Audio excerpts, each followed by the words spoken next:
Ice crystals formed tiny rainbows against the observation window. As Alex Reed pressed his palm against the cold surface, watching Titan VII's twin suns set behind the frozen methane cliffs outside Research Station Omega-9, 3 years had passed since the terraforming accident on Mars colony took his mother away. Yet every evening he found himself here in his cramped quarters, speaking to the holographic memorial that flickered above his desk, a small device that projected her smiling face and played her recorded messages. The crystalline samples today showed unusual energy patterns. "Mom," he whispered to the glowing image, his breath fogging slightly in the cool air that the station's heating system struggled to warm completely. "The structures seem almost alive, responding to electromagnetic fields in ways that shouldn't be possible according to our current understanding of silicon-based formations." The hologram smiled back at him with that familiar warmth that had comforted him through childhood nightmares and teenage heartbreaks. But tonight something felt different. The air around him seemed to shimmer with an energy he couldn't identify. Like the moment before lightning strikes, Alex had become the station's expert on grief. Though not by choice, his colleagues often found him here, talking to empty air long after the hologram's battery died, working through problems aloud, as if his mother could still offer her gentle guidance and scientific insight that had shaped his career. What none of them knew, what Alex himself didn't understand, was that human grief created ripples in the fabric of space itself. Quantum emotional frequencies that traveled through dimensions most species couldn't even detect. Alone access tonight, his pain reached deeper than usual, sparked by finding one of his mother's old research journals in the station's archive, filled with her handwriting and theories about consciousness existing beyond physical death. Theories that had seemed like wishful thinking until this moment. A hairline crack appeared in the metal wall beside his desk, so thin it looked like a shadow at first, but then it began to glow with soft blue light that pulsed in rhythm with his heartbeat. Alex stepped closer, his scientific training warring with an instinct that told him to run. The crack widened just enough for something small to squeeze through, something that made his breath catch in his throat. The creature that emerged was no larger than his palm, translucent and delicate like living glass, with tiny wings that fluttered faster than a hummingbird's, and scales that seemed to contain entire galaxies within their surface. It hovered in front of him for a moment, tilting its small head as if studying him, then opened its mouth and spoke in a voice he hadn't heard in 3 years. His mother's voice, soft and filled with love. "Hello?" "My dear boy," the tiny dragon said, and Alex's knees nearly buckled. His rational mind insisted this was impossible, hallucinations brought on by isolation and unprocessed grief, but his heart recognized something deeper, a connection that transcended physics and entered the realm of pure emotion. The dragon landed gently on his outstretched hand, its weight surprisingly solid for something that looked made of starlight, and when it chirped softly, he heard his mother's laughter echoing through dimensions.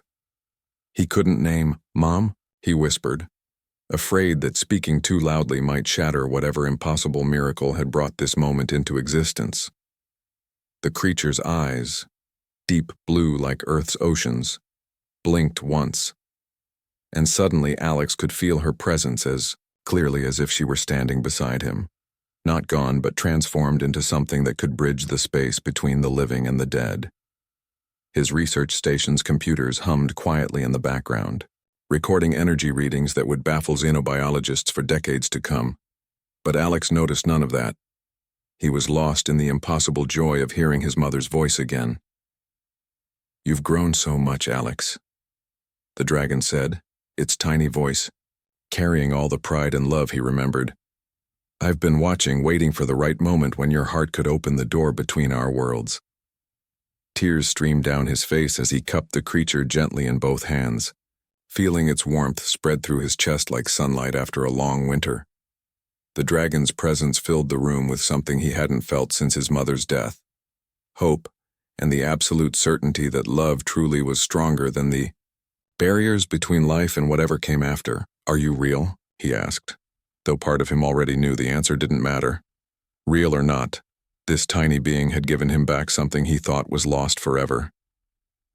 I am as real as your love for me, the dragon replied, settling comfortably in his palm, like a cat finding the perfect sunny spot to nap. And now, thanks to that love, I can be here with you in a way that bridges both our worlds.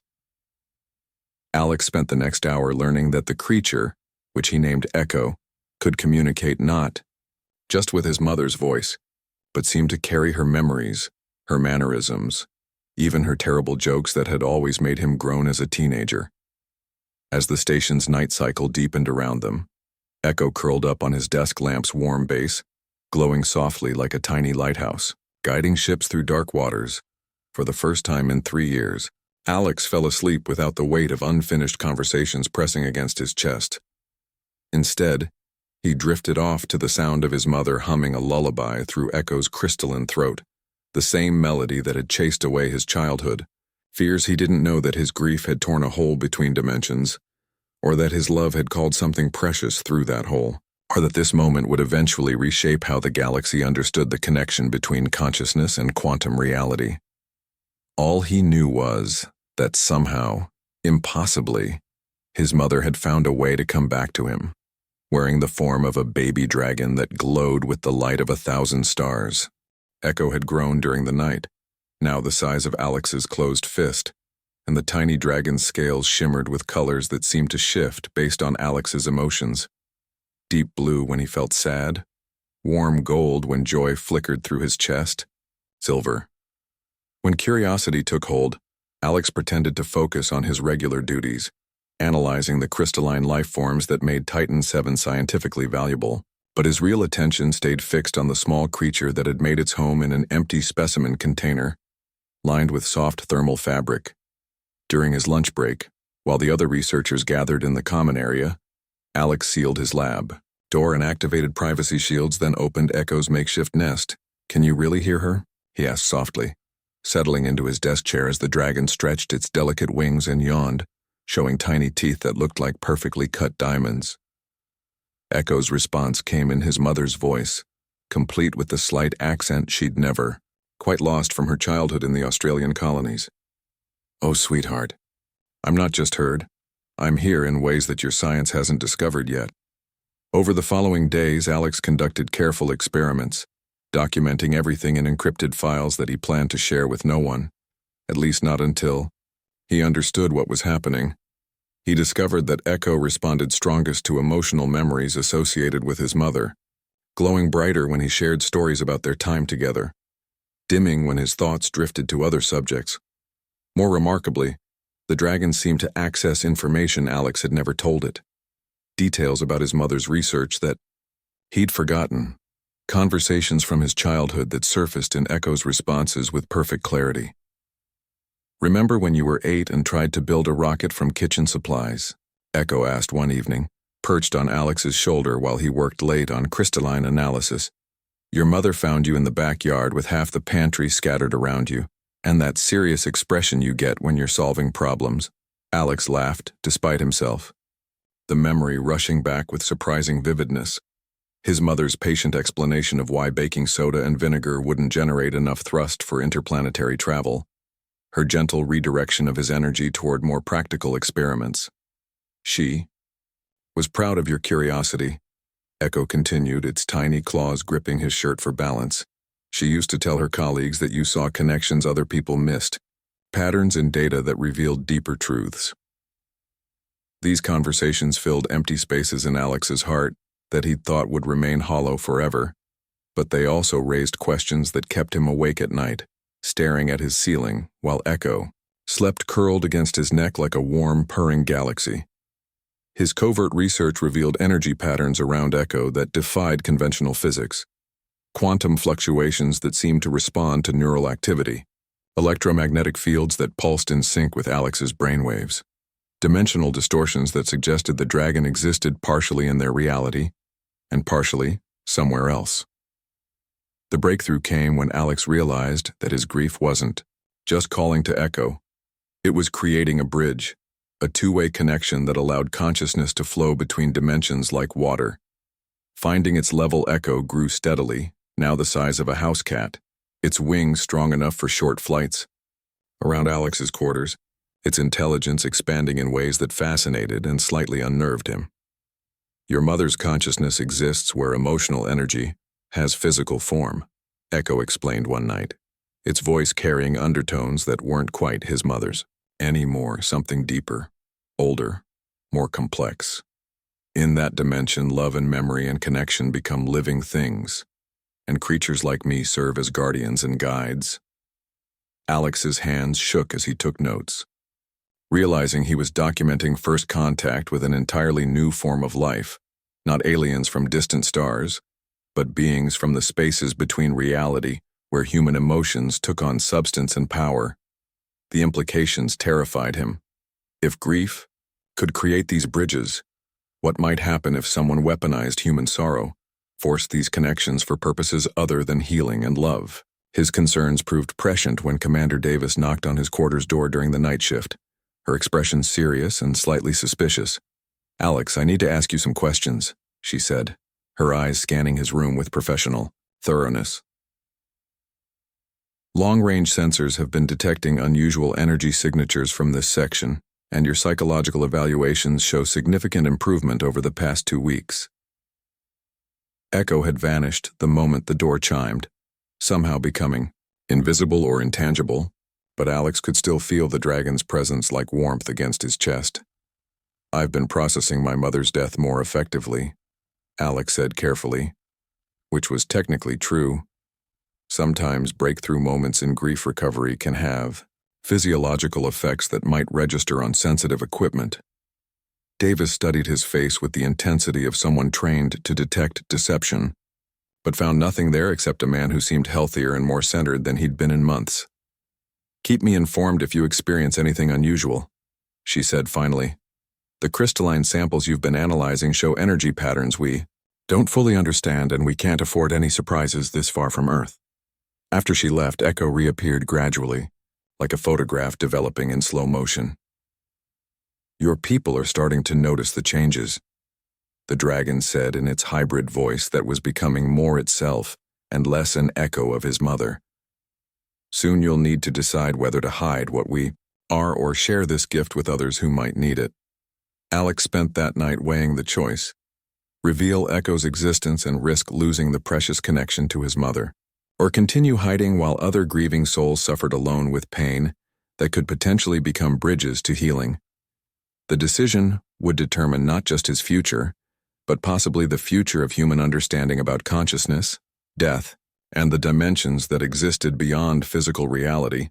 As Titan VII's twin suns rose through his observation window, painting Echo's scales with reflected fire, Alex realized that some gifts were too important to keep secret, even if sharing them meant losing them forever. Alex found Commander Davis and Dr. Sarah Kim in the station's main laboratory, bent over quantum analysis displays that showed readings unlike anything in their databases, energy signatures that seemed to pulse with emotional resonance rather than following standard electromagnetic patterns.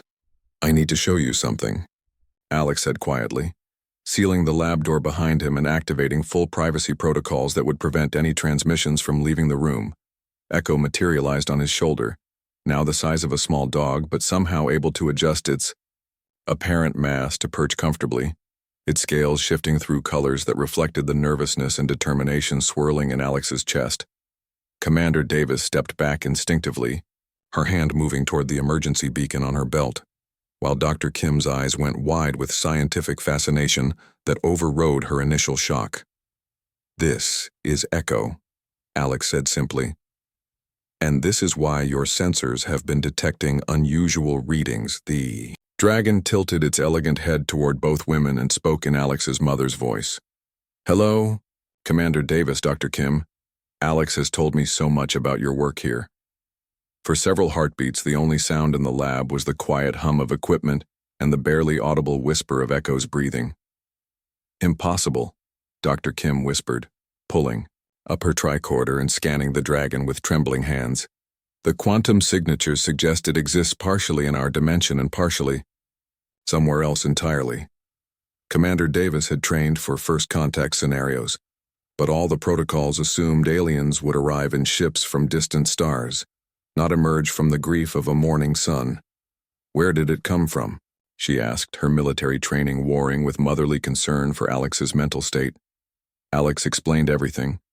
The crack in his wall, Echo's emergence, the growing connection to his mother's consciousness, his discovery that human grief created bridges between dimensions where emotional energy had physical form. Echo demonstrated by sharing memories that only Alex's mother could have known, speaking in voices and mannerisms that made tears spring to Alex's eyes, revealing knowledge about the station's crew that came from perspectives beyond normal observation. "We are shepherds," Echo said, its voice now a blend of Alex's mother and something ancient and wise. "In the dimension where consciousness becomes substance, we guide the patterns of the dead, helping them maintain coherence and connection with those they love."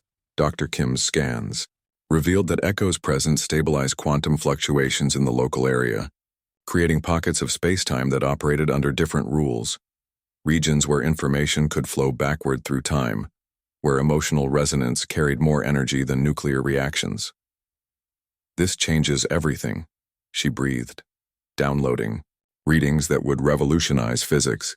If consciousness persists after death in dimensional spaces accessible through emotional bridges, Commander Davis contacted Earth Command using quantum encryption that would take hours to decode, reporting first contact with entities from parallel dimensions accessible only through human grief responses. The response came faster than light-speed communication should have allowed. Apparently, Echo's presence had somehow enhanced their quantum transmitters. Within hours, representatives from 12 different species were demanding access to research.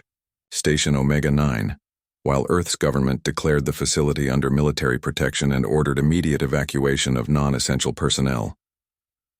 "Your people see opportunity and danger in equal measure," Echo observed, now grown to the size of a large dog and able to hover freely throughout the laboratory.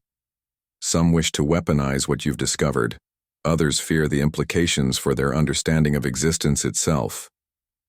Alex watched through the observation windows as ships began arriving, sleek vessels from the Centauri Federation, the massive bioships of the Coral Mines, angular craft belonging to the Silicon Assembly, all converging on their small research station like predators sensing wounded prey. Dr. Kim worked frantically to document Echo's abilities, discovering that the dragon could detect emotional states across vast distances, perceive threats to dimensional stability, even predict how different species might react to the revelation of consciousness persistence after death. "The other entities in our dimension are not all peaceful," Echo warned, its scales darkening to deep purple as it sensed something troubling. "Forced bridges created through artificial grief or torture could allow things through that your galaxy is not prepared to face."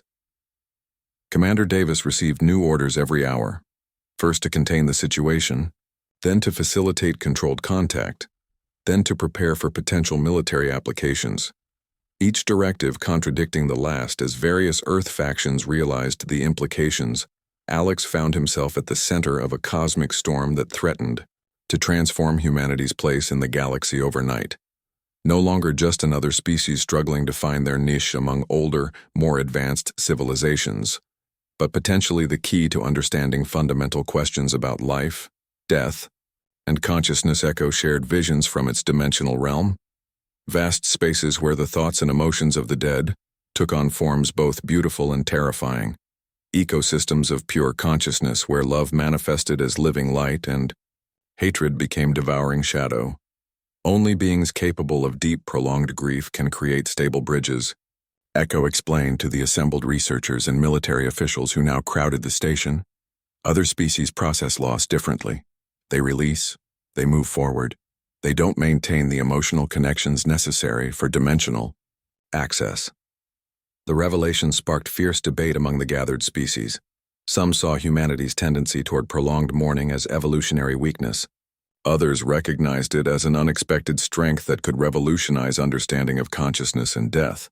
Alex realized that Echo's emergence had made humanity strategically important in ways they'd never imagined, not as warriors or inventors, but as the only species in known space capable of maintaining emotional connections strong enough to bridge dimensions. Late at night, when the political maneuvering temporarily quieted, Alex sat with Echo in his quarters and asked the question that had been haunting him. Is she really there, or are you just reflecting my memories back at me? Echo's response came in his mother's voice, but with undertones of vast sadness. She exists, Alex, in ways your dimension can't fully contain, and she's not the only one. Your entire species creates dimensional footprints that persist after death, waiting for love strong enough to call them home. The implications hit Alex like a physical blow. If Echo was right, then every human who had ever died might be accessible through these dimensional bridges, their consciousness preserved in spaces where emotion became substance and love transcended physical limitations. As ships from dozens of species continued arriving at their small research station, Alex understood that humanity was about to become either the most feared or most revered species in the galaxy. Possibly both. The baby dragon that had emerged from his grief was about to reshape how every intelligent being in the cosmos understood the nature of existence itself. Warning signals screamed through Research Station Omega-9 as Commander Davis burst into Alex's quarters, her face pale with urgency, while emergency lighting cast red shadows across the walls where Echo perched, now grown to the size of a small horse with wings that sparkled like captured nebulae.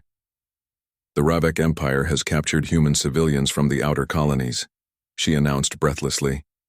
Intelligence reports suggest they're trying to weaponize what you've discovered by forcing grief responses through torture. Echo's scales shifted to deep black, and when the dragon spoke, its voice carried terror that transcended species. They don't understand what they're doing. Artificial grief, pain without love, creates tears in reality rather than bridges. Alex felt ice form in his stomach as he realized the implications. If the Ravek succeeded in forcing dimensional rifts through brutalized human emotions, they might open doorways to parts of Echo's realm where darker entities waited. Dr. Kim's panicked voice crackled through the communication system. Alex, get to the main lab immediately. We're detecting massive quantum disturbances from the direction of Ravek space, and they're growing exponentially. Racing through corridors filled with representatives from dozens of species, Alex reached the laboratory to find chaos. Holographic displays showed tears in space-time spreading like infection across star charts, while alien diplomats argued in languages that sounded like music, mathematics, and controlled explosions. The rifts are unstable, Dr. Kim reported, her hands flying over control interfaces as she tried to make sense of readings that defied physics. Whatever's coming through isn't like Echo. These entities are consuming everything they encounter, including the quantum substrate of space itself. Echo landed heavily beside the main display, its size continuing to increase as the crisis deepened. Wings now spanning nearly 3 meters and eyes that held depths of ancient knowledge. Void wraiths, the dragon said simply, and somehow those 2 words carried more terror than any scream. In our dimension, they are the hunger that devours consciousness itself, parasites that feed on the energy that forms thoughts, memories, and dreams. The first reports arrived within hours, entire star systems going dark as something invisible drained the life force from planets, ships, and space stations, leaving behind empty husks that drifted like cosmic tombstones. Alex watched in horror as stellar cartography updated in real time, showing the expanding zone of devastation that spread outward from Ravek space like a plague that consumed light itself. How do we stop them? Commander Davis demanded, her military training struggling to comprehend an enemy that couldn't be fought with conventional weapons. Echo's response chilled everyone present. In our realm, only the barriers maintained by love can hold them back. Your species' grief has been creating protective barriers without knowing it, keeping the void wraiths contained in the deepest parts of our dimension. The terrible truth became clear. Human emotional connections hadn't just been creating bridges to deceased loved ones, they'd been serving as a cosmic immune system, protecting reality from entities that could unmake existence itself. The forced rifts have damaged those barriers, Echo continued, its voice now carrying harmonics that suggested vast sadness. Without immediate action, the void wraiths will spread beyond our dimension and begin consuming your physical reality. Alex felt the weight of impossible choices pressing. down on him as species representatives demanded solutions, while their homeworlds faced annihilation from enemies they couldn't see or understand. Echo began changing before their eyes, growing larger and more magnificent, its scales shifting to colors that had no names, wings spreading to fill the laboratory as ancient power awakened within its crystalline form. "The crisis has accelerated my development," the dragon explained, and now its voice carried his mother's love alongside something vast and timeless. "I am becoming what my people call a bridge guardian, one who can seal rifts while maintaining beneficial connections." Through Echo, Alex heard his mother's voice, more clearly than ever. "My darling boy, I can feel them coming, the hungry darkness that wants to devour everything we've built together. But I also feel something else, something that might save us all." "What?" Alex whispered, tears streaming down his face as he realized he might be about to lose Echo and his connection to his mother forever. "Love that chooses to let go," she replied through the dragon's crystalline throat. "Grief that transforms into acceptance, pain that becomes wisdom. These create barriers stronger than any wall." The communication system erupted with reports from across human space. People were beginning to dream of dragons, tiny creatures emerging from cracks in reality wherever humans gathered to mourn their dead properly, with love instead of desperation. "Your species is learning," Echo said, now so large that it had to lower its great head to speak to Alex directly. "But the process must be guided, and someone must make the sacrifice that will show others the way." Alex understood what was being asked of him: to let go of his grief, to transform his pain into something that could protect the galaxy, even if it meant losing his connection to his mother forever. The weight of that choice pressed against his chest, like a collapsing star. But as he looked around the laboratory, at representatives of dozens of species who had come to see humanity as their salvation, he knew what he had to do. "Will I lose her completely?" he asked Echo quietly. The dragon's ancient eyes held infinite compassion. "You will lose the desperate need to hold on to what's gone. But you will gain something greater. The knowledge that love transcends even the barriers between life and death." Outside the station's windows, space itself began to shimmer as reality struggled to contain the spreading corruption of the void wraiths, while in the distance, the first of humanity's new dragon guardians began to appear. Tiny lights of hope in an increasingly dark galaxy. Alex closed his eyes and began the hardest thing any human had ever attempted. He began to let go of his grief, not to forget his mother, but to transform his love for her into something that could save everyone he'd never met. The process would either heal the galaxy or destroy it completely. Alex stood in the center of Research Station Omega-9's main laboratory, surrounded by representatives from 12 species who watched him with expressions ranging from desperate hope to barely concealed terror, while Echo hovered above them, all now grown to magnificent proportions with wings that seemed to contain entire star systems within their crystalline surface.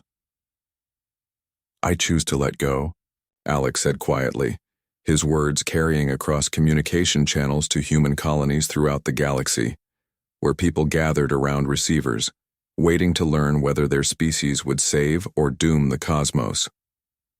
The transformation began, slowly, starting as warmth in Alex's chest that spread outward like dawn breaking over a frozen world, instead of the desperate clinging to his mother's memory that had sustained him for 3 years. He felt something new. Acceptance that honored her life without denying her death. Echo's scales shifted from the deep blues and purples of grief to gold and silver that sparkled with possibilities.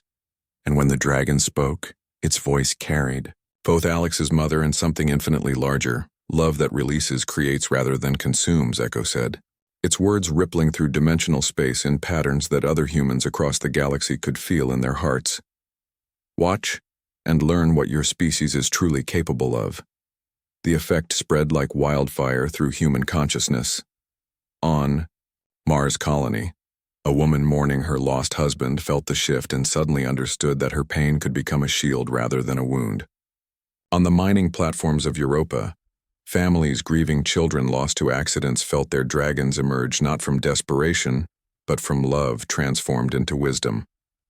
Alex watched through the laboratory's displays as tiny lights began appearing throughout human space, each one a dragon guardian born from grief processed healthily, from pain that had learned to protect rather than destroy. "The barriers are reforming," Dr. Kim reported with wonder in her voice. Her instruments showing quantum fluctuations stabilizing as humanity's collective emotional healing created a network of protective resonances. The void wraiths, which had been spreading like cosmic cancer through damaged reality, suddenly found themselves contained again, not by walls of force, but by something they couldn't consume, love that had grown beyond the need to possess. Echo continued its transformation, becoming something that existed simultaneously in both dimensions, a living bridge that could close rifts while maintaining the beneficial connections that allowed consciousness to persist beyond death. "Your mother is proud of you," the dragon said to Alex, its voice now carrying harmonics that suggested vast spaces filled with the peaceful presence of the dead. "She says to tell you that letting go doesn't mean forgetting. It means loving so fully that you can share that love with others who need it." Across the galaxy, other species watched in amazement as humanity demonstrated something none of them had imagined possible: the ability to transform their greatest weakness into their ultimate strength. The Centauri Federation, known for their logical approach to existence, established departments of emotional studies to understand how human psychological processes could create physical effects on reality itself. The Silicon Assembly, beings of pure logic who had never understood organic sentiment, began experimenting with artificial consciousness patterns designed to mimic human grief responses. Even the ancient coral minds, who had existed for millions of years as collective entities, sent envoys to learn how individual emotional connections could create protective barriers that their group consciousness couldn't achieve. "You've become teachers," Echo observed, watching the diplomatic exchanges with eyes that held galaxies. "Your species' capacity for deep feeling is reshaping how the cosmos understands the relationship between consciousness and reality." Alex felt his mother's presence differently now, not as a desperate attempt to hold on to something lost, but as a continuing relationship that honored both her memory and his need to grow beyond his grief.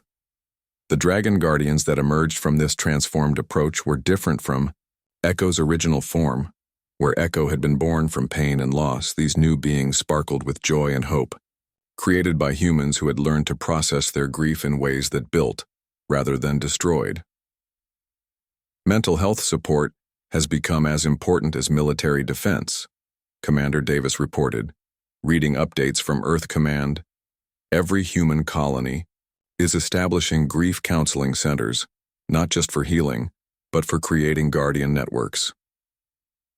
The void wraiths, contained once again behind barriers of healthy human emotion, slowly retreated to the deepest parts of the dimensional realm where consciousness dwelt.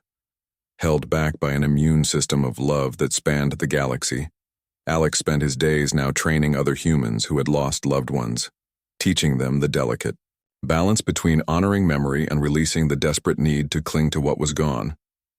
"The strongest barriers aren't built from pain," he would tell them, "but from pain that has learned to transform itself into wisdom and protection for others." Echo, now serving as an ambassador between dimensions, could show trainees glimpses of their deceased loved ones, not to prolong grief, but to demonstrate that consciousness persisted in forms that didn't require the living to sacrifice their own growth and healing. The baby dragons that emerged from these guided sessions sang with voices like crystal bells, creating harmonies that strengthened the protective network and carried messages of hope to every corner of human space. "We've become the galaxy's emotional guardians," Alex realized one day, watching a new trainee successfully release her grief and welcome the tiny dragon that sparkled into existence above her open palm. Echo, now ancient and wise beyond its apparent age, settled beside him with wings that no longer fit entirely in physical space. "Your species always had this potential. You just needed to learn that your greatest strength wasn't holding on to pain, but transforming it into something that could heal the universe itself."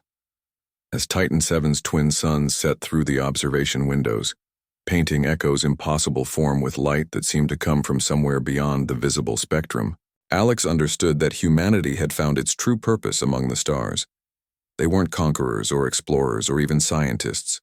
They were healers, teaching the cosmos itself how to process loss and trauma in ways that created strength rather than destruction. The baby dragons sang their crystal songs across dimensional barriers, carrying love between the living and the dead while holding back the hungry darkness that would devour everything if given the chance. And in that music, Alex heard his mother's voice, not calling him back to grief, but celebrating the man he had become through learning to let her go. 5 years had transformed the galaxy in ways that no one could have predicted when Alex first spoke to his mother's holographic memorial on that cold night in Research Station Omega-9. And now he stood in the center of the Interdimensional Studies Institute on Luna, watching hundreds of humans and their dragon partners maintain the barrier network that protected reality itself from the hungry darkness beyond. Director Alex Reed, as he was known now, moved through the training facility where grief counselors worked alongside quantum physicists to help newly bereaved humans process their loss in ways that created guardians rather than wounds. Echo, now so large and magnificent that it existed partially in both dimensions simultaneously, served as the primary ambassador between worlds, its crystalline form containing the wisdom of ages and the gentle love of a mother who had found a way to bridge death itself. Today we welcome 37 new guardian pairs, Alex announced to the assembled trainees, his voice carrying the calm authority of someone who had learned to transform pain into purpose. Remember that the dragons you call forth are not your loved ones returned, but bridges that allow healthy connection while honoring the natural progression from life to death. In the years since humanity's emotional transformation had saved the galaxy, the Guardian Network had grown to encompass thousands of human-dragon partnerships spread across every colony and space station where humans dwelt. The Institute's walls displayed real-time readings from across the galaxy, energy patterns that showed the void wraiths contained behind barriers of processed grief, the healthy flow of consciousness between dimensions, and the steady growth of protective resonances. As more humans learned to love without clinging, Alex paused before a memorial wall that honored those who had died in the Revek experiments. Their forced grief had nearly doomed the cosmos, but their sacrifice had taught humanity the difference between pain that destroys and pain that transforms. Director Reed called Dr. Kim, now the Institute's chief physicist, her hair silver with age, but her eyes bright with discovery. We're receiving reports from the Andromeda Contact mission. Apparently the dragons can bridge not just dimensions but galactic distances, maintaining connections across space that shouldn't be possible. The implications thrilled Alex. Humanity's Guardian Network might eventually span not just their own galaxy, but reach toward other cosmic communities, teaching species they'd never met how to process loss and trauma in ways that strengthened rather than weakened reality. Echo landed beside him with grace that defied physics, its ancient eyes holding depths that contained entire civilizations of the peacefully dead. "Your mother wishes to speak with you," the dragon said, its voice now a perfect harmony of familiar love and cosmic wisdom. Alex nodded and followed Echo to the Institute's heart, a chamber where the barriers between dimensions grew thin enough for clear communication, but stable enough to prevent unwanted intrusions. His mother's presence manifested not as desperate echo of memory, but as a consciousness that had grown and evolved in spaces where thought became substance and love took on physical form. "My brilliant boy," she said through Echo's crystal throat, her voice carrying pride that transcended death. "Look what you've built from letting me go." Around them, the chamber filled with the soft songs of baby dragons, as new guardians emerged from trainees who had learned to transform their grief into wisdom, each tiny creature a testament to love that honored memory without being enslaved by it. "The other species still don't fully understand," Alex said, thinking of the ongoing research programs where non-human scientists struggled to replicate emotional responses that came naturally to humanity. "They don't need to understand the mechanism," his mother replied gently. "They need to understand the result, that consciousness, love, and connection are fundamental forces of the universe, not accidents of biology." Through Echo's enhanced senses, Alex perceived the dimensional realm where his mother existed. Vast spaces filled with the peaceful presence of the dead from countless species, all learning to exist as pure consciousness while maintaining connections to the living through bonds of healthy love. The void wraiths still lurked in the deepest parts of that space, contained but not destroyed, held back by barriers that grew stronger each time a living being learned to process loss without being consumed by it. Will they ever be defeated completely? Alex asked. Echo's response carried the weight of cosmic understanding. They serve a purpose. They consume consciousness that becomes corrupted by despair, fear, and hatred, preventing those energies from poisoning the realm where healthy spirits dwell. They are the universe's way of processing its own trauma. The revelation struck Alex with the force of truth. Even the entities that had nearly destroyed the galaxy served a function in the cosmic balance between creation and destruction, love and hunger, healing and decay. A chime announced visitors, and Alex turned to see representatives from the newest species to join the galactic community. The song weavers from the spiral arm beyond Centauri space, beings who communicated through harmonics that could reshape matter at the molecular level. They wished to learn the human approach to consciousness persistence, Dr. Kim reported. Their species doesn't experience death as cessation, but as transformation into pure music, and they're curious about how your dragons maintain individual identity across dimensional barriers. Alex smiled, realizing that humanity's greatest gift to the galaxy wasn't technology or military might, but the demonstration that love could transcend every barrier the universe created. As evening fell over Luna's artificial atmosphere, Alex made his way to the Institute's observation deck, where Echo waited, wings spread to catch the light of Earth rising over the lunar horizon. She was never really gone, was she? Alex asked, though he already knew the answer. Echo's crystalline laugh carried the music of stars being born. Love like yours rewrites the rules of existence itself. Your mother wasn't lost when she died. She was transformed into something that could bridge worlds and teach the universe how to heal.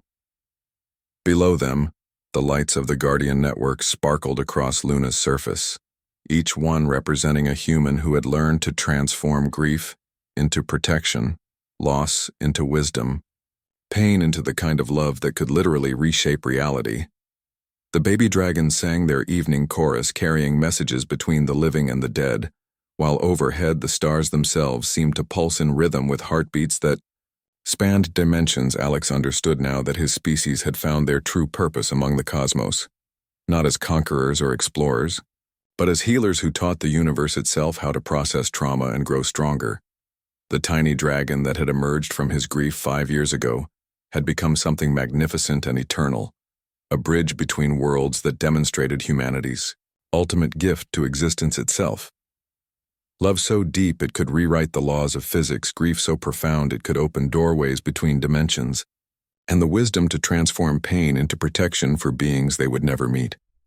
As the artificial night settled over the lunar surface, Alex felt his mother's presence like a gentle hand on his shoulder, no longer calling him back to grief, but celebrating the man he had become through learning to let her go.